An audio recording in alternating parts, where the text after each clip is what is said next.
Yedi animunyam kese ema ososo mhene na nyame nenso ayo nyame tiasifo ope okoso adi nkunimu a ebroso edama oma adefo nimi se ne da yese no enye fata be fata dodo enye tren be ye tren dodo nti ene wa mayesa ekonye na mo eyo ahumo bro ene okase ene odo a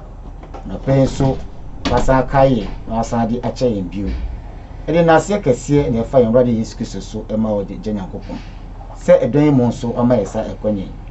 ede wako a wonam no so da na wode wunsem a ebro adwene nti ase so de ma amansa nyina da no edon no asa adubium ese Nyankopon se ne da wodi nkunim emaye edi nkunim fa wako amu ene ye kan ho adi dwuma nyina tie fo pimpim ni akra pimpim ni asom pimpim a tie nyina wanka sabe fa yemu na hye wo ho anunyam yen fa ho asida ma eda wase ena wade Yesu Kristo dim. Amen. Amen. Afi de adwumadi no ade ahye preacher ensa tie fo me chiamo na minim se mo jibe so nso ya da Onyankopon ase na yedi dwumadi ahye ne sei yen to aso na yenhwe Onyankopon ahenni no yesese Awurade boa na se emre no entia ye de a ebetumi ede abawiye ene yewo ofa etoso 9 no part 4 the kingdom of God part 4 na dano na otwetwe mu no ye baaye no ye kan ekosi ye kyerkyere ekosi se ahenni no asafo no wo asasi so no eye adekro ti upe Nyankopon ahenni wo asasi so a eye Kristo na asafo no upe Kristo na asafo no ewo asasi so a eye Nyankopon ahenni no na se asafo no eye ahenni se de kan se the church is the kingdom no a the Bible no echechire Matthew 16:18-19 and John 3:3-5 Afi Colossians 1 ye kan 12:13-18 no na ene na esese asafo no ne hen so anasa ahenni no mu no ohen no eye Kristo enti se asafo no eye ahenni no dia ene na ye be hunu enese Yesu Kristo ena eye asafo no eti anasa odiso ehene asafo no ewura eno no enti se ka Church of Christ wo Bible no mu a eye Yesu Kristo edia ono any founder ono any head ono any bibia na kire se Yesu Kristo de ahenni a ye Onyankopon ahenni no ebi eba asasi so no ono Yesu Kristo na no edi so hene na nipa ofre won ba ahenni no no ebe ye ahenni no emma enti Yesu Kristo ene ehene ye hwe Ephesians chapter 1 verse 22-23 na yakinkan Efisofo moma no etiba ko ni mu aduonu mienu ene aduonu miensa no na ode ade nyina ahye ne nan ase na ode no aye niema nyina sutiri ama asafo a ene nipadua ne de ohye ade nyina ma wo niema nyina mu no maye. Amen. Amen. Enti se Yesu Kristo obema Nyankopon asem awie feye na osuma Nyankopon suma no asasi so bra obaaye no ebedi mu na ebewie feye no ntino Onyankopon de na ye niema nyina sutri e de ama asafo no enti Onyankopon ahenni no mu no onipa a ɔpɛ sɛ owura mu no owura mu ɛwɔ Kristo n'asafo mu ɔse Yesu Kristo ɛne etire no na afei yɛn a yɛka ho nyinaa yɛwɔ n'asafo no no yɛayɛ nipadua no akwaa ebi nti ɛberɛ na Paul ɛkyerɛkyerɛ nsɛm mu wɔ Kolosifoɔ nwoma no eti baako kyɛm du wɔtwe no ɔkan yɛ sɛdeɛ Efisofoɔ ɛka yɛ last week yɛkenkan nti yɛnsɛe mmerɛ na Paul san si so dua wɔ hɔ sɛ yɛ awufoɔ mu o sɛ yɛ awofoɔ mu o Yesu Kristo yɛ abakan Onyankopɔn de na yɛtire ɛde ama asafo no na adeɛ nyinaa ɛhyɛ Yesu Kristo ase kɔfem sɛ Onyankopɔn bɛsan ɛde hene Yesu Kristo ma yɛ ɛtɔ so mmienu a ewiase a yɛwɔ mu yi ɛnni hɔ no saa berɛ no ɛnya ɛnnuruɛ no Kristo ɛdi hen na n'ahenni no ma ɛne yɛn enti Christ is the king of his kingdom sɛdeɛ yɛkenkan last week Colossians chapter 1 verse 18 afei ɔsan nso ka sɛ Christ is the savior of all men Yesu Kristo ɛyɛ nnipa nyinaa agye nkwa 1 Timothy 4:10 Timothy nwoma a ɛdi nkan no eti ɛnan ne yi mu edu no yɛn nti na yɛyɛ adwuma brɛ na yɛpere ɛfiri sɛ yɛde yɛn ani ato Nyankopɔn te asefo a ɔyɛ nnipa nyinaa ne titiri no agyidifoɔ agye nkwa no so amen enti Yesu Kristo Nyankopɔn de na yɛ nnipa nyinaa titiri no agyidifoɔ enti nnipa wɔ wiase nyinaa Ghana, Togo, Benin o baabi biara nnipa wɔ mpo yɛkɔ Europe, Asia ɛne America koraa baabi a nnipa nyinaa nnipa biara wɔ no Onyankopɔn ɛde Yesu Kristo ayɛ wɔn ɛhene na wɔn a odi mu paa wɔ saa ahenni no ɔse agyidifoɔ nnipa a ɛgye Yesu Kristo ɛdie ɛtie Yesu Kristo asɛm na ɛde Yesu Kristo asɛm ɛyɛ adwuma sɛdeɛ asɛm no ɛseɛ no wɔn ɛne ahenni no ma na Yesu Kristo ɛgye saa nnipa yi ɛnkwa anaasɛ ɔyɛ yɛn agye nkwa enti onipa bi ɛntumi ɛnka sɛ mesom a mesom ɛde apere nkwagyeɛ ɛwɔ Kristo mu aberɛ a ɔnni n'ahenni no ase anaasɛ ahenni no mu sɛ wowɔ ahenni no mu nso deɛ a ɛneɛ na ɛsɛ sɛ wowɔ asafo no a ɛyɛ Kristo n'asafo no pepa yɛn bɔne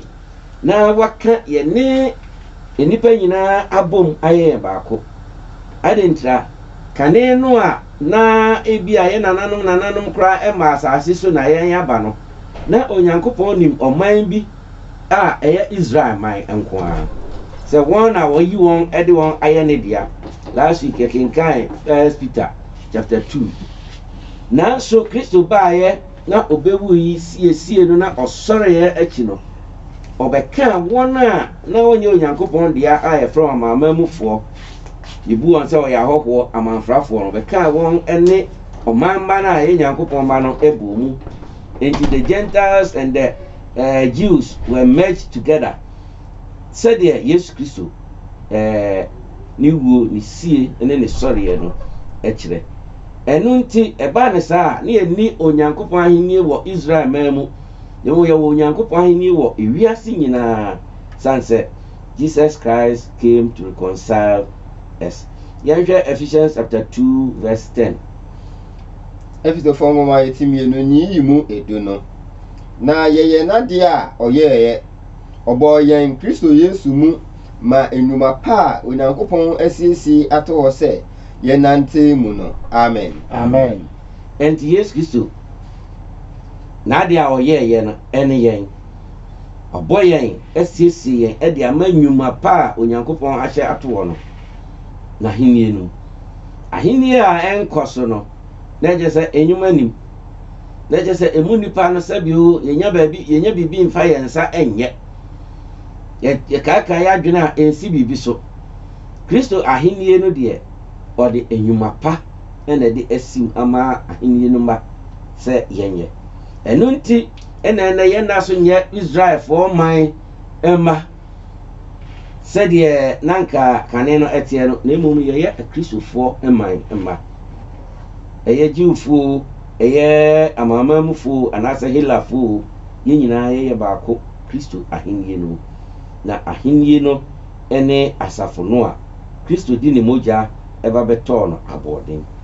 ɛno nti wɔ asafo no mu no wɔ ahennie no mu no Kristo yɛ Awurade ɔsan so yɛ owura. Christ is Lord and Master. Luke chapter 6 verse 46. Luke asɛmpa eti nsia ne yimu aduanan nsia no. Na adan na mofrɛ me Awurade Awurade na monyɛ deɛ mesie. Ɛyɛ asɛm bisa. Obiara ka sɛ Awurade Yesu Kristo. Na nsa ne nɛ minana ketewa wanya bɛyɛ sɛ mfie 9. Na yɛtete hɔ nom a didi nkɔmmɔ a bɛti sɛ wateam Awurade Yesu Kristo na sɛ adan ɔsɛ ka mete ahwɛ na mbisa sɛ Awurade Yesu Kristo wonim no ɔsɛ nyɛ ɔno na yɛkɔ asɔre no so ho akɔla ketewa no mfie 9 o wahu sɛ yɛkɔ asɔre na yɛkɔ asɔre a Awurade Yesu Kristo nti ne yɛkɔ enti wɔte ahwɛ no ɔbɔ Awurade Yesu Kristo din Onyankopɔn ɛde na yɛ Awurade ɔde na yɛ owura ɛde ama yɛn ɛne nti yɛn hen no na ɔno ɛna yɛfrɛ ne saa sɛ yɛfrɛ ne saa deɛ a ɔse adɛn na yɛnyɛ ne nnwuma wofrɛ Awurade Yesu Kristo sɛ wowura no wagye nkwa no adɛn na wonyɛ ne nnwuma yɛ a wonyɛ ne nnwuma no ɛne sɛ ne tenabea a wɔde wo atena wonte hɔ akwan a wɔpɛ sɛ wofa so womfa so ɛsom a wɔpɛ sɛ wosom no wonsom na mmom wosom wɔ deɛ wo ankasa wahyehyɛ anaasɛ deɛ onipa bi ahyehyɛ yɛntumi nka sɛ yɛba ahwenepa FM ha na yɛabɛdi dwuma na sɛbio wobɛhu yɛn no na ahemfie ne yɛwɔ ɛnyɛ ye sɛ yɛ ahwenepa ne yɛba bɛdi dwuma no deɛ a yɛbɛtena ahwenepa FM adwuma mu office bi a ɛwɔ hɔ anaasɛ studio yi a yɛwɔ yɛte yi na yɛdi dwuma no yɛntumi nkɔtena park so sɛbe yɛntumi nkɔtena police station enti sɛ woyɛ ahennie no ba de a sɛ yɛhu wɔ ahennie no enti na Yesu Kristo bisa sɛ adan ne yɛfrɛ no Awurade nanso yɛnyɛ ne nnwuma enti sɛ yɛnim no sɛ ɔyɛ Awurade de a itwa sɛ yɛyɛ ne nnwuma. The kingdom and the church was both established as prophesied. Yɛka asafo no yɛka ahennie no ansa na ɛreba asase so no nkɔmhyɛfoɔ ɛhyɛ ho nkɔm ɛde maayɛ yana yɛtae kan Isaiah chapter 2 verse 2 and 3 paa ɛnɛ no yɛnkan na mmom yɛbɛsi ɛhɔ nsɛm no so sɛ odiyifoɔ no ehui na ɔhyɛ nkɔm sɛ ɛnna a yɛdi akyire no Onyankopɔn bɛma ne ho so na afei wafrɛ nipa pii ɛde aba ne nkyɛn ɛnyɛ Israelfoɔ frɛ no na mmom amaaman nyinaa ɛfrɛ ɔse ɔbɛba ne nkyɛn na afei wafiri aseɛ abɔ ne din Jerusalem ɛyɛ bɔhyɛ a ɔnam Isaiah so ɛhyɛeɛ afei wohunu sɛ yɛ amaaman deɛ a na kyerɛ sɛ ɛyɛ ahennie ho asɛm sɛ ɛfiri Jerusalem deɛ a na kyerɛ sɛ ɛyɛ Kristo n'asafo no ho asɛm ɛna ɔka na ne mmienu nyinaa no Onyankopɔn ɛhyɛ ho bɔ enti sɛ yɛka sɛ Jerusalem ɛna Onyankopɔn asafo no ɛfiriɛ ɛhɔ ara nso so ɛna Israelfoɔ ɛsom a Egyptfoɔ som no ɛguiɛ a na deɛ yɛkyerɛ ne sɛ Onyankopɔn sesa kane deɛ no ɛbɛyɛ no foforɔ a sɛdeɛ ɛbɛyɛ nipa nyinaa bɛtumi asen yu aba mu bi sɛdeɛ odiyifoɔ no ɛkaeɛ no na nipa yu nyinaa sen yu ba mu a ɛhɔnom ɛna yɛbɛfiri aseɛ abɔ Awurade din na ne mmara a ɔde ama ewiase Kristosom mu no yɛde so yɛnhwɛ deɛ ɛsiiɛ ɛwɔ Acts chapter 8 chapter 1 verse 8 yɛwie a yɛbɛsan hwɛ chapter 8 verse 1 no nso so ɛwɔ Jerusalem Acts 1:8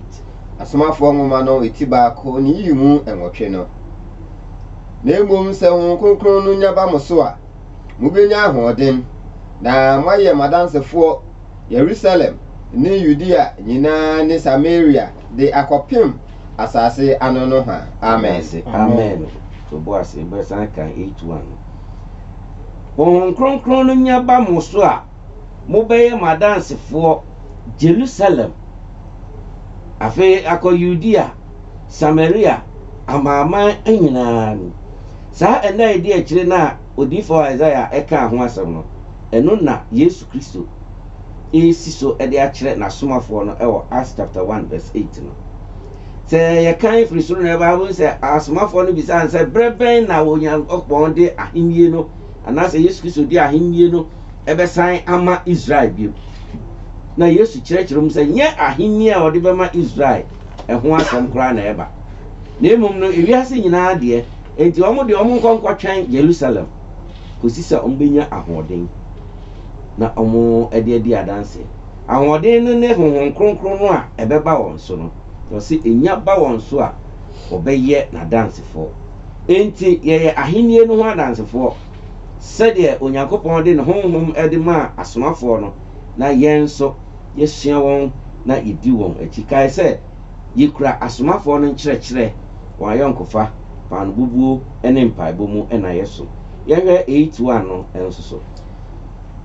Asomafoɔ nwoma no eti nwɔtwe ne mu baako. Na Saul nso pene ne kum no so. Na da no ara ɔtaa kɛseɛ ba asafo a ɛwɔ Jerusalem no so. Na wɔn nyinaa hwete kɔɔ Judea ne Samaria nsase so.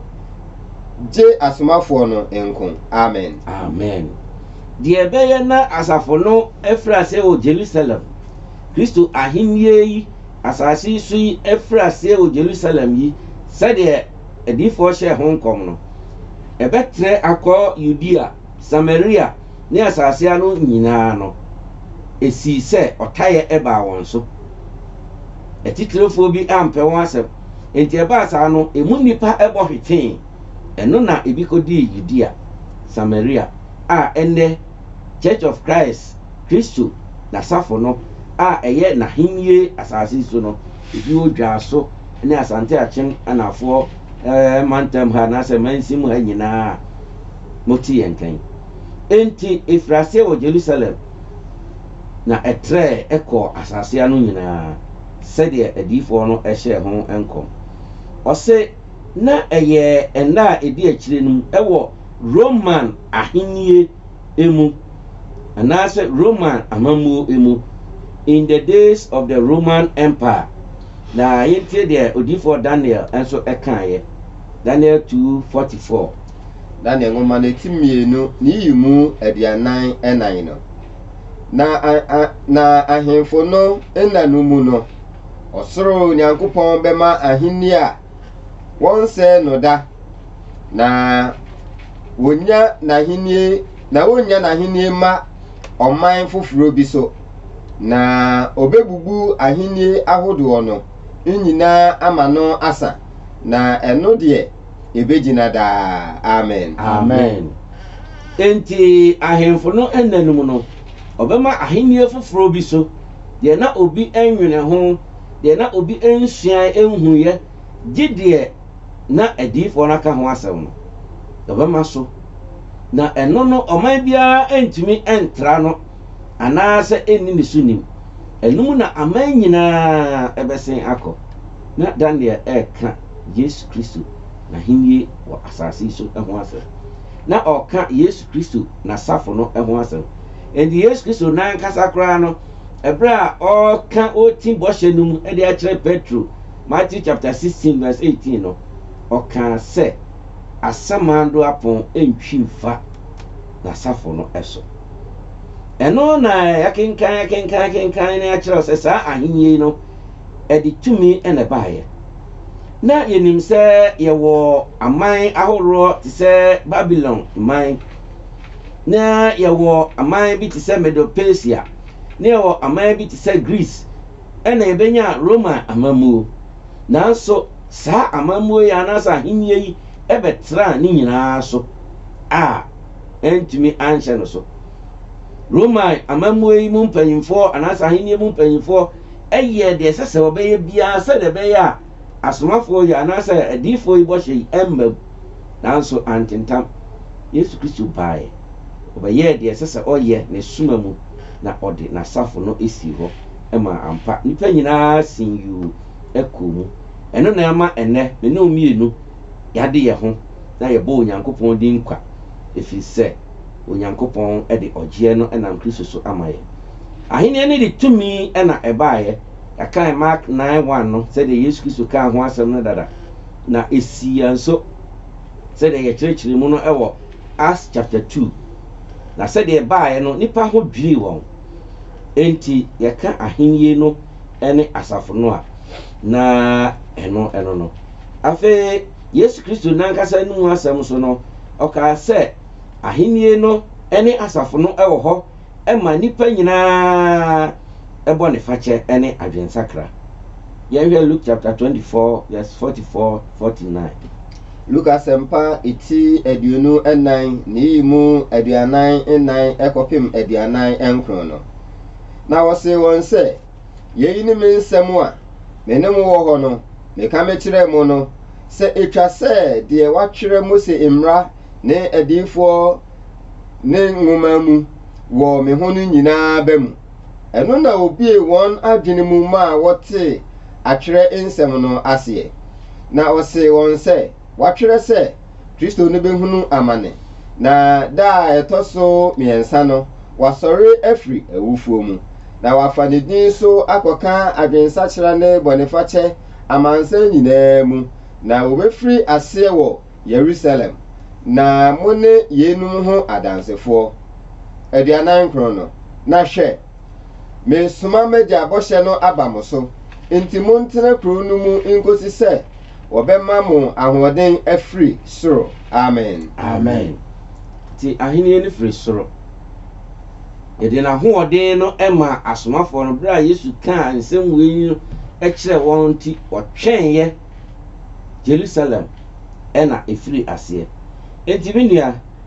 adiifoɔ no kaeɛ Yesu refɛeɛ sɛ wei ne deɛ Mose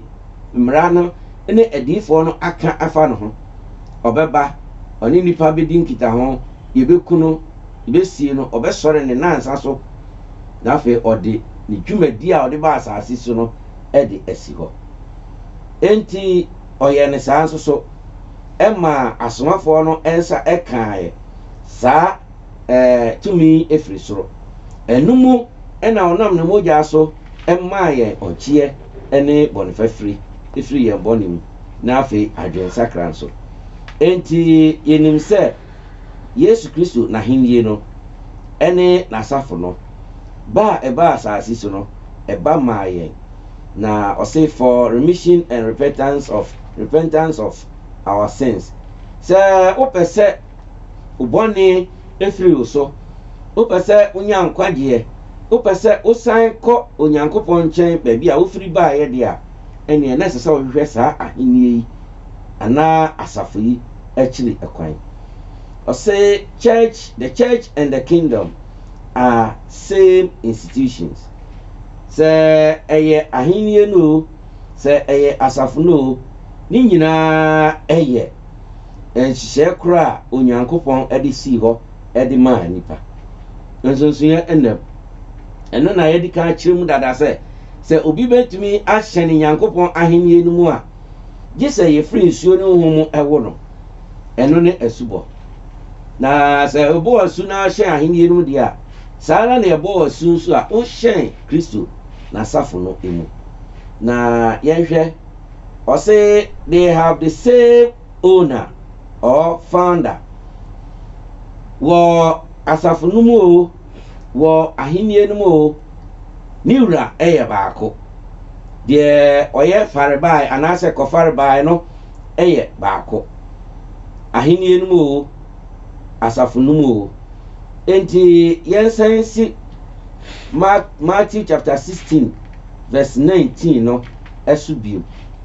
Matthew chapter 16 verse 19 Matthew asɛmpa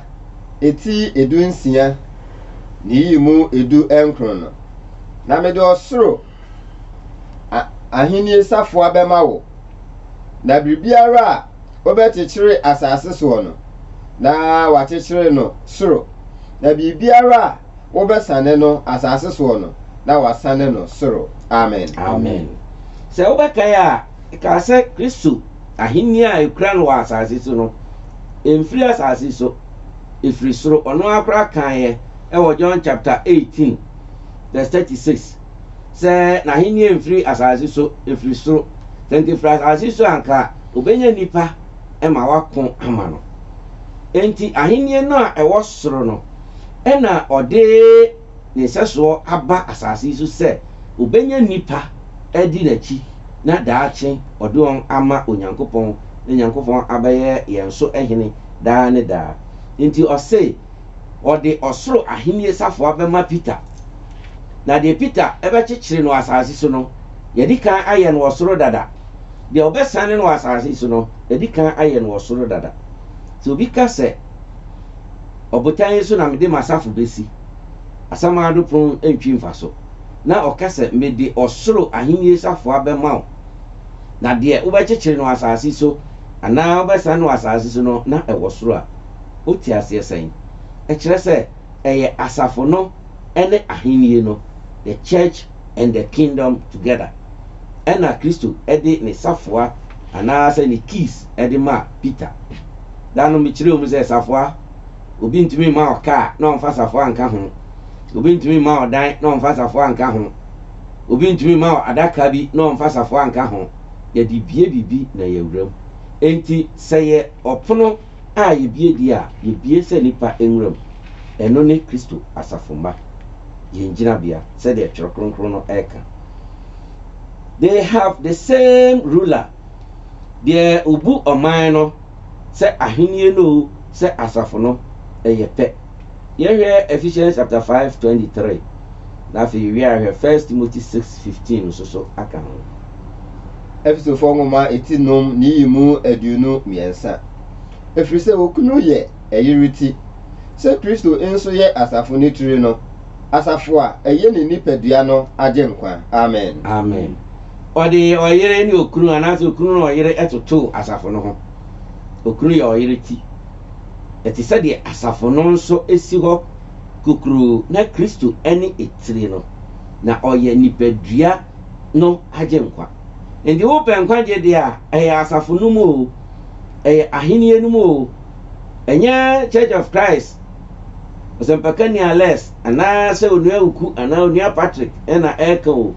ɛyɛ Twerɛ Kronkron no ɛna ɛka. Yɛhwɛ 1 Timothy 6:15 no nso so. Timothy nwoma edi nkan eti nsia ne yimu edu enum no, ɛno na deɛ ɔbɛkyerɛ ɛberɛ a esemu ne ahotɔ tumfoɔ korɔ no, ahene mu hene ne ɛwura mu Awurade. Amen. Amen. Ahene mu hene ne Awurade. Ɔno na ɔbɛkyerɛ yɛn ɛberɛ a esemu yɛn ahotɔ mu otumfoɔ korɔ no ne nkyɛn ɛkwan. Sɛ ahene mu hene ne ɛwura mu Awurade ne deɛ a, na kyerɛ sɛ Yesu Kristo ɛyɛ ɔhene, na safo no ɛyɛ ahenni no. Enipa a ɛwɔ mu no ɛyɛ ahenni no ɛma. Yɛdi ne mmara ɛne n'ahyɛdeɛ ɛso sɛdeɛ ɔde ɛmaa yɛn, na n'ahyeɛ so ne n'ahyeɛ so no ɛyɛ n'asafo no baabi a ɛtrɛ ɛkɔka. They have the same beginning place. Baabi a efiri aseɛ sɛ ahenni no sɛ asafo no ɛyɛ adekorɔ. Yɛnkan Isaiah 2 biem, nanso hwɛ hɔnom 2 and 3. Ɔse Jerusalem ɛna ebefiri. Na ahwɛ Acts chapter 2 nso a ampa asafo no firi aseɛ ɛwɔ Jerusalem. Ɛhɔ na Peter ɛna honhom no so kyerɛkyerɛ nsɛm pii mu kyerɛ anuanom a na ahyia hɔ anaasɛ nipa a na ahyia hɔ firi amaamaa so, na wɔn a wɔgye diiɛ no ɔse bɛyɛ sɛ mpem 3,000 ɛma kwan ma yɛbɔ wɔn asu, na ɛde wɔn bɛka asafo no, na wɔkura asomafoɔ no nkyerɛkyerɛ paano bubuo ahwenkofa mpaebɔ mu ara. Tinya adagye a na wakan Acts chapter 2 no nyinaa. So wɔntumi a wode kan free verse 36 fa kɔsi 47. Acts chapter 2 wobɛhu deɛ mekan ɛwɔ ho. Afei ɔse they have the same law ahenni no asafo no emra yɛde tena mu ɛyɛ adekorɔ Kristo n'asɛm deɛ onyankopɔn ɛde ama last week yɛkenkan first Timothy nwoma no yɛtɔ so mmienu no ɛtimi yɛnsa nkyehyɛmu 16 ne 17 no ɛde kyerɛw sɛ onyankopɔn asɛm no ɛfiri ne home mu ɛyɛ ma nkyerɛkyerɛ ɛyɛ ma atɛnyie ɛyɛ ma tenene mu yɛn ɛna afei ɛyɛ ma atenetene nso so ɛno na onyankopɔn ɛde asiesie nipa ɛde ama niwa pa nyinaa koraa enti hyɛ no nso sɛ Kristo ahenni mu a mmara a ɛwɔ hɔ no ɛyɛ deɛ Kristo ahyehyɛ ɛde ama yɛn onyankopɔn emu sara ɛna sɛ yɛ asafo no mu nso a saa enti wobɛtumi ahwɛ ɛwɔ Acts 2 hɔ a sɛdeɛ mɛdi kan aka no yɛtɔ so ɔse they have the same admittance terms sɛ yɛka sɛ admittance terms a na deɛ ɛkyerɛ ne sɛ kwan a obi fa so ewura fekuo bi mu enti sɛ ahenni no mu ɛna wopɛ sɛ owura sɛ asafo no mu na wopɛ sɛ owura ɛkwan a yɛfa so no agye wo no ɛyɛ baako pɛ sɛ deɛ yɛama kwan tɛtɛm ɛnɛ mpo deɛ ɛm sɛ ɛnwonwora nti tɛtɛm na ɛm sɛ gyamani hɔ biom me nua ayɛkɔ ha obɛtumi akyerɛ mu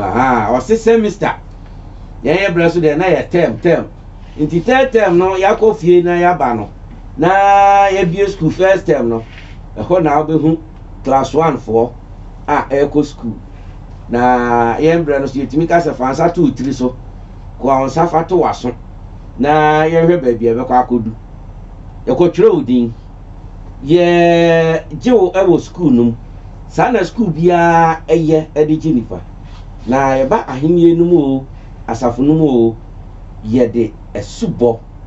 ɛna ɛgye obi ɛde wura mu nti John chapter 3:5 yɛkenkan no sɛ ɔbɛkae a ɔse sɛ yɛmfiri nsuo ne honhom anho obi a ɔntumi nhyɛn onyankopɔn ahenni no ɛna Acts chapter 2:38 nso yɛkae no ɔno nso kyerɛ sɛ yɛn nyinaa yɛnsakra yɛ adwen ɛma yɛn mmɔ yɛ so Yesu Kristo din mu ma yɛn bɔne fɛfiri na yɛbɛnya honhom kronkron akyɛdeɛ no enti ɔdɔfoɔ a wotie me yɛsɛ ahenni no ɛwɔ asase yi so sɛnti a ɛwɔ asase yi so no ɛne sɛ ɛno ɛne Kristo asafo no they have the same glory animuonyam a ɛwɔ hɔ no ɛyɛ baako ahenni no mu o asafo no mu o okay Isaiah 2:1 and 2 no a yɛbɛsrɛ na yɛnnua no asi so ama yɛ na owie nso a ɔbɛhwɛ Ephesians 3:21 no aka ho odiifo Isaiah nwoma no yɛtimienu ne yiyi mu baako ne mmienu no asɛm a Amos ba Isaiah hunu no Yuda ne Yerusalem hunie na ɛna edi akyire no mu no Awurade fie bepɔ no betim hɔ ata emepɔ atifi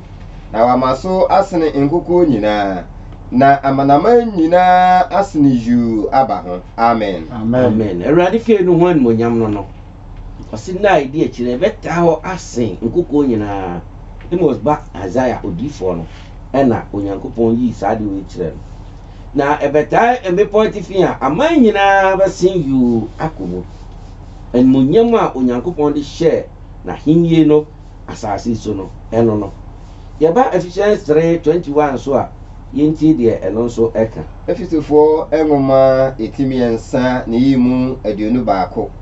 ɔno na animuonyam nka no asafo no mu Kristo Yesu mu mfa nkɔ bresantene a ɛbɛba no ntoatoaso nyinaa mu amen enti Kristo Yesu mu Kristo ɛna animuonyam nka no asafo no emu mini a wotie me ahenni no wɔ animuonyam asafo no wɔ animuonyam akasa wo wobɛtu mmirika na wasen yuu na waba bɛhyɛ no mu bi na wabɔ Awurade din na yɛagye wo nkwa ɛberɛ na Paul ɛtwetwe ne ho no sɛ wokae deɛ Ananias ka kyerɛ no ɔsɛ ade na wokyinkyin mo ho yi sɔre na yɛmmɔ wasu ɛnhohoro bɔne na bɔ Awurade din enti yɛka sɛ onyankopɔn ahenni a yɛde esi hanom na yɛaka sɛ ahenni no ɛyɛ Kristo n'asafo no ahennie no ɛwɔ asase so enipa a ɛwɔ ahennie no ɛyɛ yɛn a yɛagye Kristo Yesu adi na yɛde n'asɛm no ɛyɛ adwuma ɛyɛ Kristo som na esan sɛ ɛnɛ Kristo som no enipa bi ahyɛ wɔn ho atrɛ mu de nneɛma pii abɛwurawura mu a yɛnim nsɔre bi mpo a sɛ yɛsusa no a na yɛnim wɔn yɛyɛ mmerante a na yɛnim wɔn no ɛna yɛnhu sɛ wɔte saa ɛfiri sɛ nneɛ pii awura mu a asesa wokɔbisaa so sɛdeɛ ɛberɛ dane ne deɛ yɛn so yɛnane yɛ ho bi nti saa yɛ nipa bɛsa daabi yɛmma deɛ Bible no aka no ɛni yɛnim ɛnkyerɛkyerɛ yɛn na yɛnni so ɛno mmom na ɛbɛboa yɛn na yɛdi deɛ nipa ayɛ deɛ nipa ahyehyɛ deɛ a ɛntumi ɛmmoa yɛn Onyankopɔn ahennie ɛna yɛne wo esua ho adeɛ na sɛ ahennie no ɛno ne asafo no deɛ a na kyerɛ sɛ